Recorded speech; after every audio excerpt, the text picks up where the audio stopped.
saat pandemi, selisih 1 hari atau 2 hari saat Presiden menyampaikan social distancing segala macam.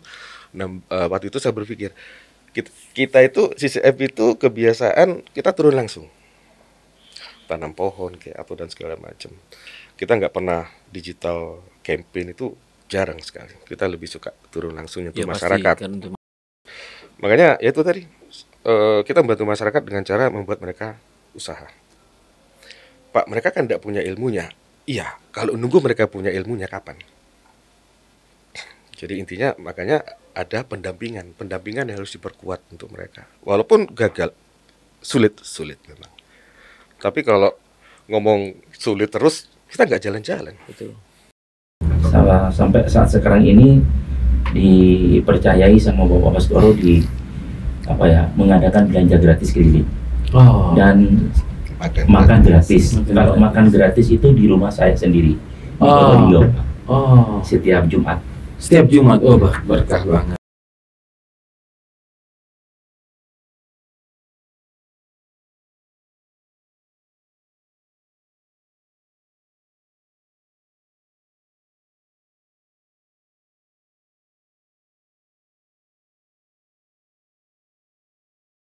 Kan semesternya rata-rata anak ITN kan 12 itu paling cepat ya. Iya sih, Pak. Waktu itu satu salah jurusan kayaknya. Bener. Saya tuh daftar teknik industri, yang nyampe surat itu teknik kimia. Gitu. Jadi alasan mereka sudah penuh, akhirnya dialihkan ke teknik kimia. Nah, orang tua, weslah timbang gak kuliah. Sekalian. Saya mikir, waduh, kimia kan sulit, kata saya. Ya udah terpaksa nurutin orang tua ya masuk. Yo DO beneran. Pak Baskoro, kita ini sudah mulai sebenarnya. Nggih. Sadar nggak ini kita udah mulai? Kita biasanya sering prank tamu biasanya. Enggak sadar, Pak. Saya kira masih belum. biar dibukain dulu. Kok ketawa. Okay. Jumpa lagi Victorian, teman-teman Victorian semuanya. Kali ini podcast saya kedatangan tamu. Jujur aja saya baru kenal pertama kali ini, pertemuan langsung kenal langsung di studio. Kita kulik-kulik apa kira-kira yang dilakukan oleh Pak Baskoro, dan saya yakin ini bisa membuat insight buat kita semua para Victorian ya. Saya kenalkan Pak Baskoro. Selamat datang Pak Baskoro. Terima kasih Pak. Apa kabar Bapak? Alhamdulillah baik. Ini tadi ceritanya dari Bondowoso. Bondowoso ke sini. Bondowoso sekarang udah berapa jam Pak? Kok sekarang mungkin 4-5 jam karena ada tol. Oh. Probolinggo kita tol langsung. Iya, Probolinggo 1 jam ya. Kalau sekarang intinya 4 jam sih, salah Pak. Kalau awal 6, kalau nggak salah sih. Ya gitu. Dulu lebih. 6 ya, sekarang udah 4 jam Pak ya. Kalau Probolinggo Malang berapa jam sih Pak sekarang? Nggak tahu juga. 2 mungkin. 2 ya? 2 jam atau 1 jam setahu saya tol Pak. 1 jam Pak. Berarti Bondowoso ini kan di Pasir Putih tuh Pak ya? Itu Situ Bondo. Situ Bondo. Sorry. Bondowoso itu terpencil Bapak. Katanya tuh ada di cekungan, jadi ada gunung, ada di tengah. Jadi kalau banjir minim banjir, tapi kalau angin besar. Iya baru ingat, teman saya di Bondowoso. Kodim. 0822. 0822. Teman seangkatan. Oke. Bapak di Kodim dulu. Oh enggak. Saya enggak di sini kan, Pak. Dia jalurnya di tentara. Gitu. Pak Baskoro, tapi saya dengar tadi udah sebelum asli Bondowoso tapi dulunya dari muda udah di sini ya. Panggilannya Pak Bas apa saya panggil Pak Bas apa? Baskoro, Pak. Lengkap ya? Iya, panggilannya enggak apa-apa. Pak Baskoro dulu kuliah di sini atau gimana? Iya, saya kuliah di sini dulu. SD, SMP, SMA tapi di Bondowoso. Jadi saya kelahiran Jember, kemudian besarnya di Bondowoso. SD, SMP, SMA Bondowoso, kemudian kuliah di Malang. Seperti itu. Pak Baskoro, ini bajunya beda-beda atau sama? Bukan ini yang murni baju ya? Iya, betul. Bukan nggak ada maksud di ada komunitasnya ya? Yang cuman Koko nih yang ada maksud komunitasnya. Sama tadi yang saya lihat, tadi teman-teman. Tadi teman-teman tadi saya lihat bajunya semua tulisannya Local Planner Indonesia. Local Planner Indonesia, sahabat. Benar. Oh, apa itu? Ko lagi Pak Baskoro saya. Gimana? Iya sih. Jadi Local Planner Indonesia itu sebenarnya kelanjutan dari apa yang dilakukan CCF pada saat pandemi. Apa yang dilakukan CC? CCF, Climate Change Frontier itu tadi apa? yang di awal. Climate Change Frontier. Climate Change Frontier. Jadi Frontier. Jadi dia fokus di lingkungan. Kan saya dirikan tahun 2015. Oh, sudah lama ya? Udah lama. Jadi fokus kita ke ini nature protection, pelindungan lingkungan sama kemanusiaan. Oke. Nah, masuk 2020 saat pandemi, selisih 1 hari atau 2 hari saat presiden menyampaikan social distancing segala macam. Nah, waktu itu saya berpikir kita itu CCF itu kebiasaan kita turun langsung tanam pohon kayak apa dan segala macam. Kita nggak pernah digital campaign, itu jarang sekali. Kita lebih suka turun langsung nyentuh masyarakat. Kan untuk masyarakat. Masuk pandemi kita bingung, ngapain? Orang awal 2020 itu banyak program yang di cancel, banyak acara juga yang di cancel segala macam. Nah akhirnya saya mikir, saya ke tim, berani turun nggak dengan resiko terpapar COVID pada waktu itu. Ya udah Bismillah, ya udah turun. Kita turun mulai 16 Maret. Jadi 16 Maret orang-orang di rumah. 2020. Kami di jalan. 2 tahun kami di jalan. Masih turun? Turun di jalan 2 tahun. Selama COVID? Selama COVID. Enggak ada, kan pemerintah pasti melarang, polisi dan seterusnya. Enggak juga ada sih. masalah? Enggak Karena ada di hutan masalah. mungkin? Kenapa? Karena di hutan? Enggak, kita bantu masyarakat. Oh, bantu masyarakat. Kalau lingkungan kita nggak bisa ngapa-ngapain udah waktu itu, Bapak. Jadi kita fokus untuk bantu masyarakat pada waktu itu, bagi masker. Jadi bagi masker. 16 Maret itu kita udah nyampein memakai masker, jangan panik dan segala macam pada waktu itu. Masuk April atau Juni, jadi di alun-alun Bondowoso itu banyak pedagang, akhirnya nggak beli jualan pada waktu itu. Banyak teman-teman ngeluh ke saya, Pak ini gimana dan segala macam. Akhirnya kami turun, kita ada gerakan 100.000. Saya ngontak teman-teman saya, ayo nyumbang 100.000. Alhamdulillah banyak waktu itu. Akhirnya kita bantu yang jualan itu biar mereka bisa survive di tengah pandemi. Ya sesuai besar kecil usaha mereka sih. Kalau besar ya kita kasih misal 300.000 dan segala macam. Ini LSM ya? Bukan, kita komunitas, Pak. Kita komunitas. Kita bukan yayasan, bukan LSM, bukan di bawah NGO gitu. Enggak, kita komunitas. Nah itu akhirnya kok tambah lama tambah masuk ke UMKM. Nah, padahal awalnya 2015 berdiri awalnya lingkungan sama kemanusiaan. Sebelum saya potong dulu, Pak Bas, sebelum 2015 itu lebih banyak melakukan apa, Pak Bas? Ke lingkungan hidup, kayak apa, selamatkan hutan Indonesia, kurangin plastik dan segala macam. Itu bentuk actionnya seperti apa? Hanya seperti selamatkan hutan Indonesia dengan cara kita buat spanduk sebatas itu, atau ada aksi konkret? Ada aksi konkret. Jadi gini, kalau selamatkan hutan Indonesia, kita punya persemaian mandiri di Gunung Arjuno, Karangploso. Kita kerjasama dengan Yayasan Cantiki, bukan punya kita sih. Jadi ada lahan di situ, kita buat pembenihan 1,2 hektar. Jadi kenapa nggak di Bondowoso? CCF itu lahirnya di Malang sebenarnya. Oh, nah ini kan kita belum tahu nih. Jadi waktu awal lahirnya di Malang. Di Malang malah. Saya kumpul teman-teman ngomong ngalur ngidul, akhirnya kok ya udah. Ceritanya pada saat itu kalau boleh tahu kenapa? Lagi nongkrong ngopi, Pak. Rokokan. Iya benar. Bukan yang lain ya. Bukan yang lain. Terus Bas ya. Nah, jadi di Karangploso sana, jadi kita ada 1,2 hektar. Jadi kita sudah mapping tempat-tempat penghijauan kembali lereng Gunung Arjuno. Jadi siapapun bisa naik. Kemudian kelebihan kita adalah pada saat orang itu tanam, masyarakat di situ ikut menjaga. Biasanya kan kalau kita rehabilitasi ditanam selalu ditinggal. Ya. Itu enggak. Jadi ada masyarakat yang ikut menjaga. Itu pohon apa itu kalau boleh tahu? Enrichment kayak kopi dan segala macam. Oh, wajar dong, pasti mereka tertarik tuh untuk menjaga ya, karena kan ujung outputnya menghasilkan ya. Iya benar. Kita sudah sediain bibitnya di situ. Jadi siapapun bisa naik. Berarti bukan pohon, kan biasanya kan menjaga hutan dengan pohon ya, Pak ya. Benar. Pohon-pohon. Kan juga ada pohon inilah untuk menahan air dan segala macam. Iya. Karena tapi di sisi yang lain kita enrichment, memberdayakan masyarakat di sekitar hutan. Itu kalau kita ngomong selamatkan hutan Indonesia. Kita campaign kemana-mana sampai ke Malaysia segala. Itu siapa yang bantu dana, Pak, kalau boleh tahu, Pak? Saya sendiri. Berarti Pak, wow, serius, Pak? Serius. Banyak pengeluaran dong, Pak, kerja. Itu saksi hidup. Boleh tahu Pak dari mana aja Pak nih? Ya dari hasil kerja Pak. Jadi makanya CCF itu kan kebanyakan kita ngeluarkan, maaf ya, Pak, kalau kita sering dengar logika Tuhan itu lebih nggak usah, cuman kita mencari tahu aja secara logik manusia ini dari mana pribadi. Bapak sebelumnya punya bisnis pribadi? Nggak ada. Saya hanya sekedar bekerja saja. Bekerja maksudnya gimana Pak?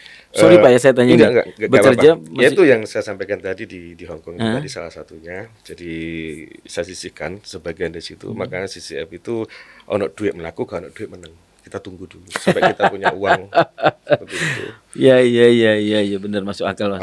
Kenapa enggak ke pemerintah? Maaf, kami enggak mau. Nah itu pertanyaan. Bapak sudah nanya sendiri. Kenapa ke pemerintah? Kenapa Pak? Soalnya kami enggak mau didikte ujung-ujungnya. Kita enggak mau. Mending kita seperti ini aja sih. Pemerintah luar negeri? Sama sekali enggak ada Pak. Kenapa Pak? Hanya kadang-kadang teman di luar begitu mereka lihat, oh kayak gini, ya udah kadang-kadang mereka bantu. Hanya sebatas itu aja. Teman ini swasta atau swasta teman saya sendiri yang ada di luar. Jadi kalau ada kaitan dengan ABCD enggak, kita jalan, kita murni independen. Itu. Nah, contoh kan kata lagi rumor Pak siapa namanya, Pak Luhut mau melegalkan sawit itu. Betul. Iya itu ya, enggak, yang saya mau bahas isu ini ya, mau audit semua pendanaan daripada LSM di Indonesia sejak kasus yang di pengadilan itu. Iya. Kalau saya nggak khawatir soalnya nggak ada. Ya, terus kan kalau memang ada sumbangan dari luar juga nggak masalah kan Pak? Selama kita juga bekerja sesuai dengan, saya pikir begitu loh. Hanya mungkin saya orangnya gitu ya. Jadi saya belum bisa membuka diri untuk siapapun masuk. Jadi saya selalu ngomong sama teman-teman, itu ada Pak Alek, saksi hidup. Jadi ya itu, ono duit melaku, gak ono nunggu. Seperti itu. Kalau boleh melanjutin yang silakan yang tadi ya. Kemudian kita kan dari awal juga ini Pak, terkait mengurangin plastik. Kita nggak mau ngomong ke masyarakat stop, kita nggak mau. Karena nggak logis buat saya. Nggak logis gitu. Kalau ngurangin silahkan. Bijak menggunakan plastik. Kalau berhenti kayak ini tidak mungkin. So gimana apa yang dilakukan oleh? Nah, jadi ada 3 hal yang kita lakukan, ngurangin tas plastik. Jadi kita biasanya ganti dengan tote bag. Ada tote bag itu yang dari kain Pak. Dari kain. Walaupun kami pun jujur ke masyarakat ngomong, tapi ini bukan berarti lebih ramah lingkungan dari plastik loh ya. Sama-sama jadi masalah. Cuman ini bisa dipakai berkali-kali. Bisa, durability-nya lebih panjang. Durability-nya. Jadi andai kata 1 hari kita buang tas plastik 3, kita pakai tote bag, kita bisa bertahan 1 bulan. Malah lebih. Bisa lebih. Itu artinya dalam 1 bulan kita sudah nggak membuang tas plastik 3 kali 30 hari. Itu saja. Betul. Hanya itu saja. Kalau ngomong lebih ramah, enggak, sama sekali enggak. Nah, kemudian ada sedotan. Nah, sedotan ini yang sempat rame tahun 2019 waktu itu. Sampai kita diundang macam-macam ke sana kemari. Kurang lebih ada 50 hotel, kafe, resto yang ikut mengurangi enggak lagi memakai sedotan plastik pada waktu itu. Ya, mulai akhir-akhir ini juga sudah mulai ya. Di tempat-tempat jadi waktu itu kayak beberapa hotel di Malang sampai Surabaya sampai Bojonegoro. Kafe-kafe yang branded juga sekarang juga sudah mulai ramah lingkungan. Kita mulai 2019 waktu itu. Kemudian apa istilahnya? Kalau botol kita lebih ke menghimbau perusahaan yang menggunakan kemasan botol plastik untuk produk mereka. Iya. Jadi kita tuh kasih analogika gini. Jadi kalau bisa jangan menggunakan kemasan di bawah 500 mili. Kenapa? Soalnya sekarang kan banyak 220 segala macam. Iya. Kalau siang hari lah katakanlah, saat kita haus, mustahil kita beli 1, mesti 2 atau 3. Iya. Dan itu sekali teguk. Dan itu memperbanyak. Iya. Sekali lagi itu pun tidak membantu. Kita hanya sekedar apa ya istilahnya, ada jeda waktu lah kurang lebih. Iya. Itu sebenarnya 2019 itu banyak program sih Pak, kayak fossil fuel. Kita tuh ada program. Fossil fuel apa itu? Ini bahan bakar fosil. Kan kalau ngomong stop fossil fuel, nggak menggunakan bahan bakar fosil itu kan udah lama sekali. Hanya kan nggak ada hasilnya. Jujur aja sih, nggak ada hasilnya. Sama dia nanya teman sih, Pak, terus gimana caranya? Ya nunggu cadangannya habis, baru berhenti. Negara-negara besar semuanya gitu. Saudi begitu mereka tahu cadangan mereka akan habis, mereka dari petrodolar ke wisata. Wisata. Makanya ada Saudi Vision 2030. Yes, ada pergeseran fokus benar. penghasilan daripada negara tersebut. Tinggi. Jadi kalau untuk nyetop nggak bisa. Betul. Bisanya apa? Cadangan habis, baru mereka selesai. Makanya nggak ada satu negara pun yang tiba-tiba menghentikan pengeboran minyak dan segala macam hanya gara-gara lingkungan. Belum pernah terjadi. Pasti. Selama belum habis mereka masih menghasilkan habis, duit. Benar Pak. Iya. Jadi ya itulah yang kami lakukan sebagian seperti itu. Ada di Instagram, YouTube mungkin kita bisa menyaksikan. Ada program-program aksi konkret yang terupload di YouTube atau apa? Di Instagram. Instagram. Ini. Climate change. Oke. Ke bawah, Mas. Oh, ini Itu nih. Pak Alex. Oh, ada Koko nih. Ceritanya artisnya Koko nih, atau gimana nih? Oke. Save of Laut. Oke. Kegiatan seperti ini, Pak ya. Iya, benar. Ini waktu kita campaign. Jadi kita memperkenalkan. Kalau mereka dari luar nih? Iya, jadi kafe. Kebetulan mungkin ada ini Ada orang-orang. mereka. Betul. Bukan mereka memang dari luar lagi datang untuk melihat. Enggak. Oke, awalnya tadi untuk campaign tentang lingkungan hidup, kemudian berjalan ke sini tadi pas pandemi menolong para UMKM dengan patungan duit 100.000. Nah, mulai tiba-tiba nih mulai masuk nih. Gimana ceritanya sekarang? Nah, kemudian kita kan fokus ke UMKM atau ke usaha. Saya dibully banyak orang. Kenapa? Pak, CCF itu lingkungan, ngapain ngurus usaha? Lah, gitu betul. Nah, saya awalnya nggak peduli, tapi lama-lama yo pisan salah gitu ya kata saya. Jadi karena climate change frontier, Pak. Frontier. Iya. Itu. Jadi akhirnya saya harus ini tinggal diplesetin aja kan, manusia juga lingkungan. Itu gimana? Sebetulnya iya sih. Nah, terus waktu itu kita buat gerakan ekonomi CCF waktu itu. Yeah. Kita bantu orang-orang untuk buatin mereka usaha. Jadi kami ingin usaha apa? Saya ingin usaha ini Pak. Oke, kita siapin semuanya. Jadi silakan jalan. Semuanya dari kami. Apapun itu, semuanya dari kami. Hanya memang banyak yang putus tengah jalan. Mereka nggak jualan lagi, maksud saya. Itu banyak yang kayak gitu. Akhirnya terus mereka ngapain itu Pak kalau nggak jualan? Kalau boleh tahu Pak, itu yang nggak jualan semuanya apa? Balik ke kebun atau apa? Bukan, waktu itu kan masih COVID Pak. Iya. Jadi banyak itu yang dijual, kompor dijual. Terus ya setelah itu mereka ngapain kerjaan hidup? Ya cari uangnya. Nunggu ya pasti waktu itu pemerintah ada ini ya. BLT dan segala macam tuh. Hanya kan nggak mungkin bertahan. Iya, nggak mungkin bertahan sih Pak. Iya. Makanya waktu itu karena kami ada di lapangan tiap hari, akhirnya kita tahu satu hal yang pasti. Ada kata masyarakat itu dikasih dua pilihan, sumber penghasilan atau bantuan sosial. Mereka pasti milih sumber penghasilan. Nggak ada orang yang mau menerima bantuan sosial untuk kehidupan mereka. Nggak ada yang pasti. Karena itu bersifat temporary aja. Benar. Kasih 300.000, kasih sekarang, habis sekarang. Ada, bayar hutang ya. Masya Allah. Banyak yang kayak gitu. Nah, akhirnya saya buatlah Local Trader Indonesia untuk melanjutkan gerakan ekonomi CCF waktu itu. Ya, seperti itu lah. Terus kalau pengalaman Bapak, berdasarkan pengalaman Bapak yang di lapangan itu, pada saat kasus pandemi itu tadi saya tertarik, yang kemudian dia jual kompor, setelah itu mereka ngapain Pak? Itu yang ya mungkin kembali ke awal ya, contoh ada teman kami jualan cilok waktu itu, kita kasih uang sekian ratus ribu gitu. Dia maunya kan mau jualan lagi, tapi ternyata ya nggak jualan lagi gitu. Akhirnya dia ngapain? Nah itu yang kami nggak paham ya, yang kami nggak tahu ya kan. Nggak sempat dibuat research apa yang mereka lakukan after mereka membatalkan bisnis. Nggak sempat Pak. Kembali kebun, nelayan kan di Bondowoso tuh. Enggak, laut nggak ya? Maksud saya kan awalnya mereka jualan, kemudian mereka berhenti karena nggak boleh jualan. Nggak boleh jualan. Kita bantu agar mereka bisa survive. Mereka juga kemudian mereka jualan. Dengan maksud jualan lagi. Ya maksud jualan lagi. Ternyata nggak. Mungkin uangnya dipakai untuk keperluan sehari-hari. Sehari-hari. Seperti itu. Kita waktu itu jujur, kita nggak ada syarat apapun. Anda harus A, B, C, D, nggak ada. ada butuh kita kasih. Karena memang keadaan seperti itu waktu itu. Kalau kita terlalu banyak syarat, kasihan mereka. Persis. Itu pikiran kami. Ya, betul. Masuk akal, Pak. Masuk akal, Pak. Tapi ternyata salah. Oh. ya nggak jualan itu tadi maksud saya. Iya.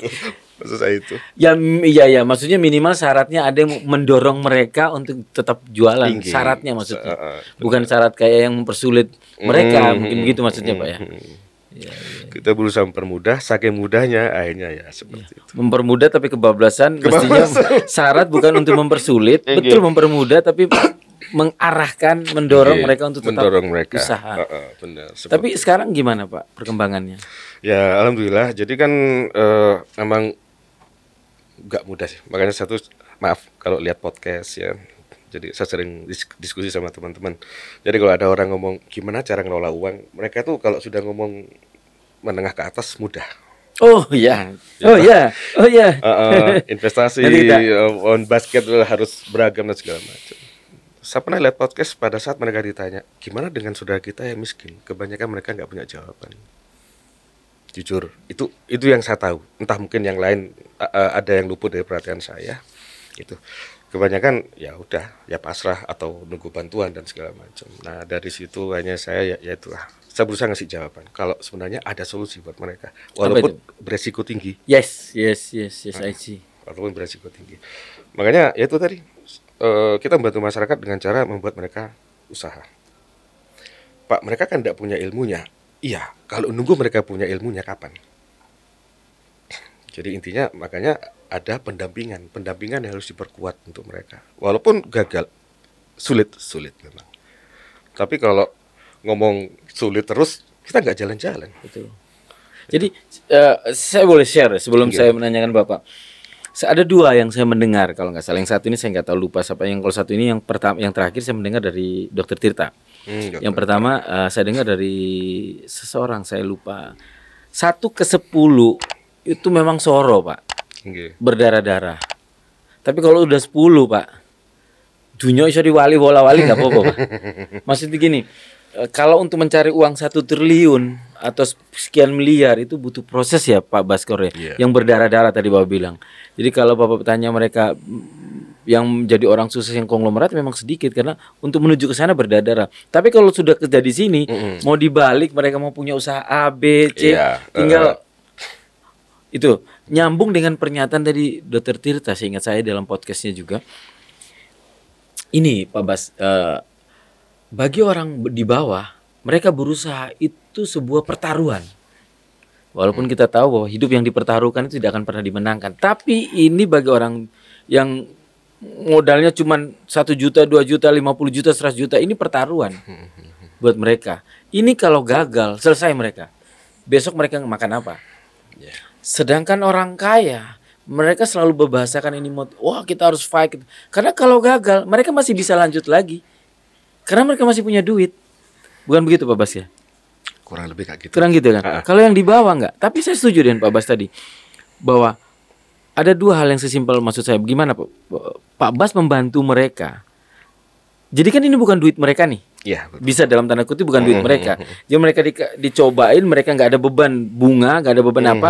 Tapi mereka gimana caranya uang itu mereka dibantu, didampingi untuk mereka berhasil. Kan begitu maksudnya Pak. Itu lebih keren Pak. Karena kenapa? Mereka kenapa agak takut berbisnis orang bawah?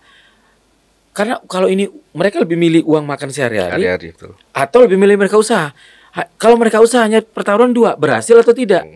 Sedangkan buat sehari-hari masih bisa bertahan dalam 1 bulan. Sedangkan orang kaya, mereka gagal, habis 50 juta, masih ada 50 juta yang lain, Pak. Logiknya kan gitu sih, simpel itu. Gimana Pak Bas? Iya sih. Yang di lapangan Pak Bas merasakan itu kan? Dan kalau di lapangan, contoh teman-teman saya sendiri yang kami bantu sekitar 7 orang sampai hari ini. Jadi kan awalnya itu kan kita buatin ternak lele, Pak. Oh ya, ternak lele. Kita buatin ternak lele karena kita belajar. Jadi 1 kolam itu 1.000 hanya. Saya ngomong 1.000 dulu, satu orang. Udah begitu selesai karena kita belajar. Saya pun belajar. Gitu. Ya ada yang banyak yang mati deh segala macam sudah. Tapi dari situ kita belajar banyak hal dari situ. Siap. Akhirnya masuk tahap kedua, saya buat program tahap kedua dengan benih lele tambah banyak sekitar 3.000 sampai 5.000 dan dari situlah mulai mandiri. Dari situ. Nah, kendala awal teman-teman itu menjual karena pangsa pasar kita masih belum punya. Akhirnya saya ngomong, oke, kita buat lapak sendiri. Lapak. Jadi ada teman yang cewek tadi di bawah. Nah, itu yang megang lapaknya. Jadi dari teman-teman kalau panen semuanya dikumpulin di situ. Ke dia. Ya. Tapi dengan syarat saya ngomong harus segar. Jadi kita sediain kolam untuk menampung dari teman-teman. Nah, dijual itu harus dalam keadaan segar. Bukan istilahnya nginep di kulkas. Yes. Gitu. Nah, akhirnya mulai ada pembeli. Sampai kehabisan stok, Pak. Nggak sekalian kita seperti orang kaya yang punya bisnis dari hulu sampai hilir. Mohon maaf nih. Ya, ngerti maksud saya, Pak? Ya, Pak. Punya bisnis yang dari hulu sampai hilir, Pak. Kalau tadi punya lapak, sekali lagi punya warung juga. Warung lalapan lele mungkin atau dan seterusnya yang kayak Lamongan kan. Rencana sih seperti itu. Hanya ya maaf, membentuk mereka tuh nggak mudah. Maksudnya plannya ke sana ke depan maksud saya. Makanya kan kita dampingi sedikit-sedikit lah ya, apa istilahnya, kita ajarin cara manajemen, kemudian ada pencatatan keuangan, keluar masuk dan segala macam, sedikit-sedikit. Soalnya mereka nol, pasti. Ngomong bisnis nggak tahu. Makanya teman saya nggak beresiko kalau ngomong beresiko. Ini yang mendampingin Bapak sendiri dengan tim atau tim ada berapa, Pak? Biasanya tuh saya undang mereka ngopi di sebuah tempat, saya ngomong. Atau sekarang kan saya bawa semua, itu saya kenalin ke beberapa orang teman saya. Mereka yang sudah punya skill, punya pengalaman, saya pertemukan dengan mereka, ajarin mereka. Oh, gitu. Yang punya pengalaman, diajarin. Iya. Komunitas ada berapa orang, Pak? Kalau di local trainer itu sebenarnya 2 orang, Pak, yang megang, saya sama anak saya. Komunitasnya, Pak, Mas, membernya? Iya, kalau di local trainer itu hanya 2 orang yang ngelola, saya dengan putra saya. Kebetulan dia masih SMA tapi sekarang. Wow. Hanya dia aktif di UNICEF. Jadi dan dia pun dulu sempat ini kayak bapaknya, jiwa-jiwa volunteernya, jiwa-jiwa membantu orang banyak. Iya. Ada tuh The Friends Reborn di IG. Coba Mas Dandi, The Friends Reborn. Oh.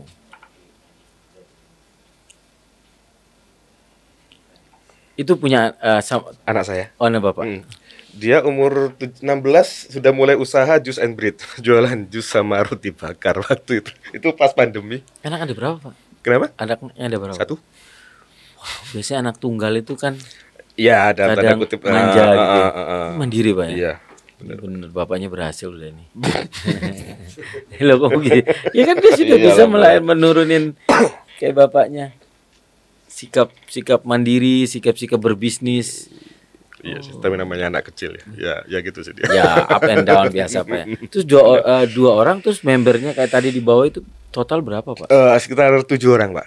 Oh. Termasuk ini Bapak Suyanto, dulu beliaunya guru ngaji. Oh. Kerja serabutan, rumah di Gunung Botolinggo, jauh dari kota, bener ya. Jadi kalau ke situ tuh nggak ada aspal, Pak, batu, padas.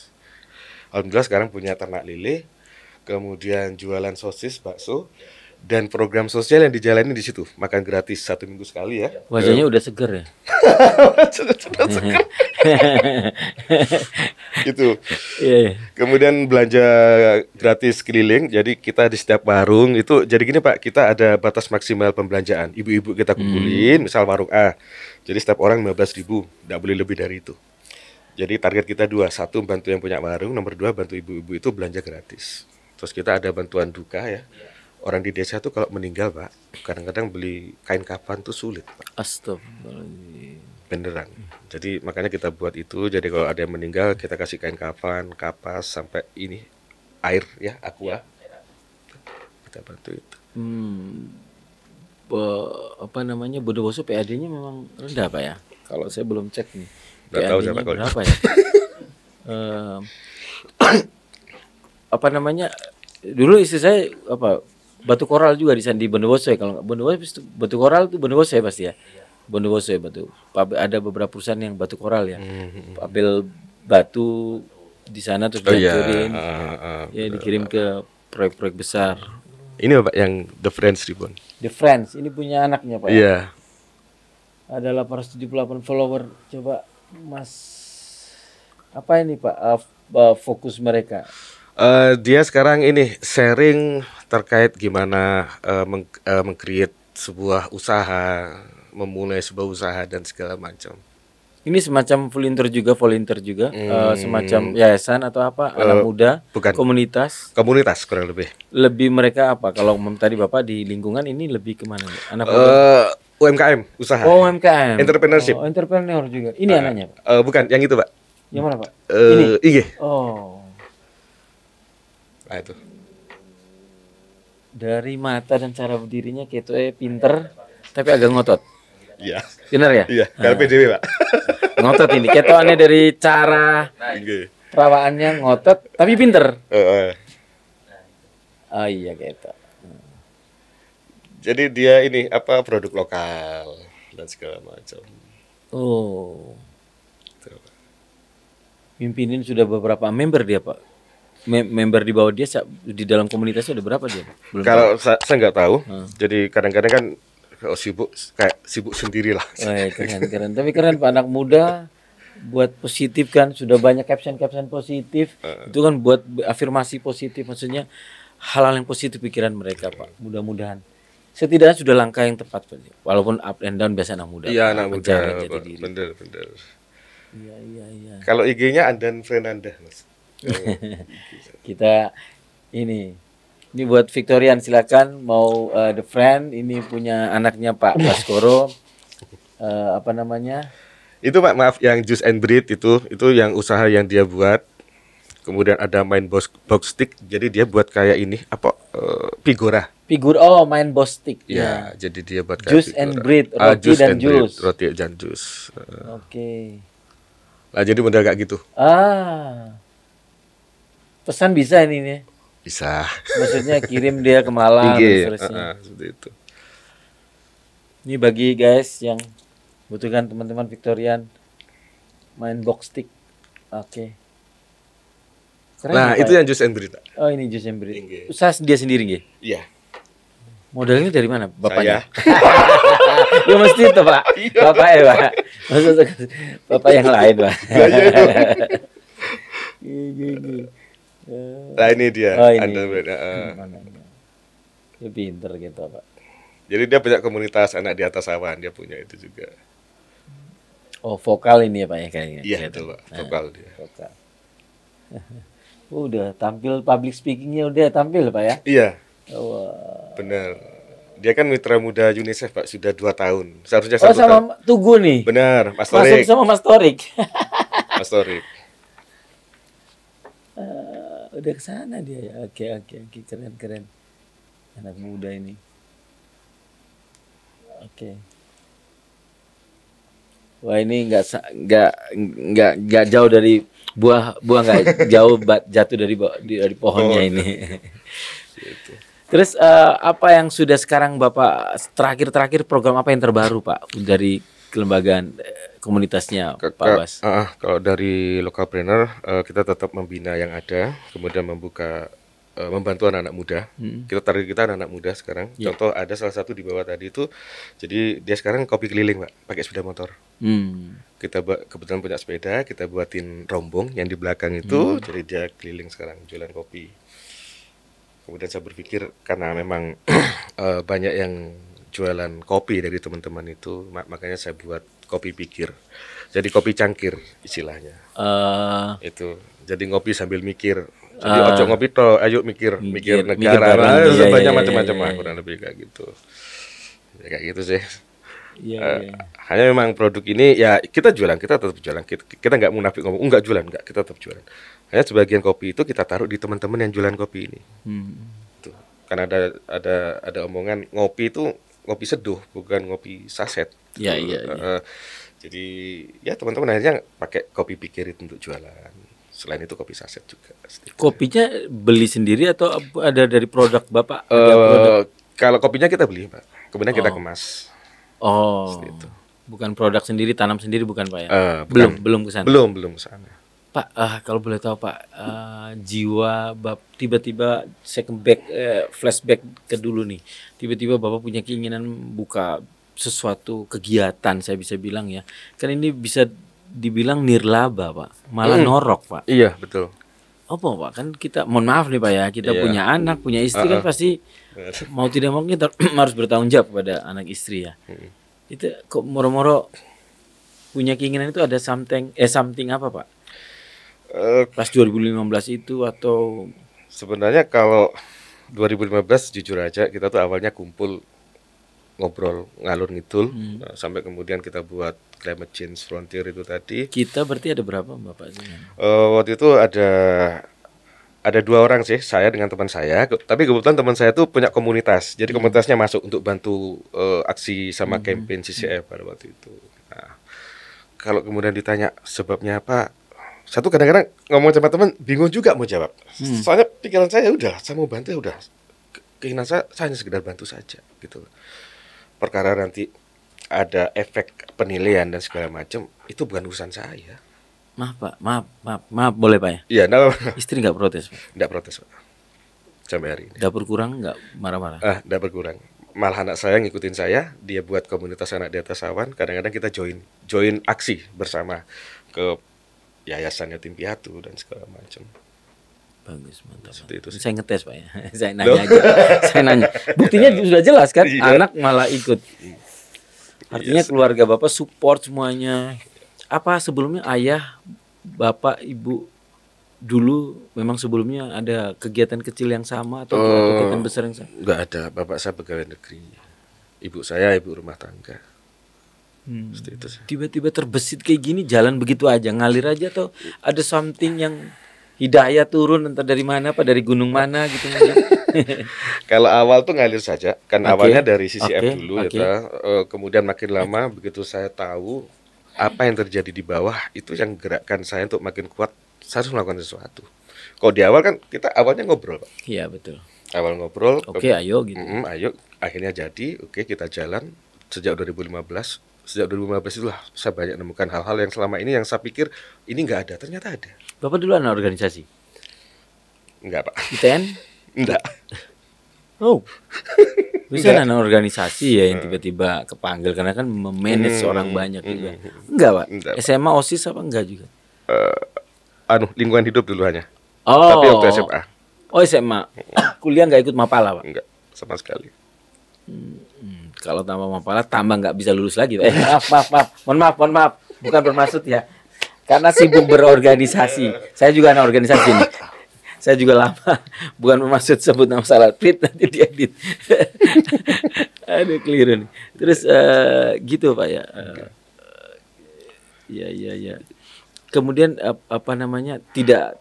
Oh Bapak semakin mendalami semakin kepanggil ya. Makin kepanggil. Soalnya saya banyak melihat hal-hal yang seharusnya A kok ini B, seharusnya B kok ini C, seperti itu. Ya bukannya saya ingin memperbaiki, enggak. Saya nggak punya kekuatan untuk memperbaiki apapun. Bapak nggak biasanya kadang-kadang terpanggil itu ada 2 kemungkinan. Bapak pasti menolong. Yang kedua Bapak mengkritisi pemerintah. Ini kenapa kok nggak bergerak? Dua-duanya Pak. Bapak melakukan itu juga? Iya, dua-duanya. Wow, ini pasti keras nih Bapak nih kayak sama pemerintah nih. Ya, nih. Enggak juga sih Pak. Ya, intinya gini, saya tuh sering ngomong, biarin kami jangan diganggu, kami ada di sini. Gitu. Tapi bagaimanapun ya karena ini nggak bisa namanya ini bernegara, ada pemerintah yang mengatur negara ini ya pasti harus kita bersuara seperti itu. Wah ini pasti kenal bupati, kenal pejabat semua ini pasti. Ya enggak juga pasti tuh Pak ya. Tapi bersinggungan selama ini? Kalau bersinggungan ya. Waktu pandemi kemarin banyak sekali yang Bapak lihat sendiri di lapangan, banyak yang kesusahan dan seterusnya. Ya semua tempat sih selama pandemi. Yang buat kami marah hanya BLT tidak tepat sasaran itu banyak sekali. Begitu diurus ke petugasnya, wah ini dari pusat. Udah. Isunya ini kabar ya, mudah-mudahan saya salah. Isunya diduga gitu. Apa betul infonya kalau kadang-kadang yang dapat BLT ya seputaran orang-orang mereka aja. Orang-orang mereka aja. Iya, benar. Keluarga kadang-kadang atau orang yang meninggal. meninggal tuh Pak. Itu dapat, tidak tahu uangnya kemana. Astagfirullahaladzim. Itu kan rahasia umum sebenarnya Pak. Iya, sudah rahasia umum, Rahasia makanya saya umum. mesti Dan kami tahu itu karena kami hampir 2 tahun sejak 16 Maret selama Covid itu kita di jalan.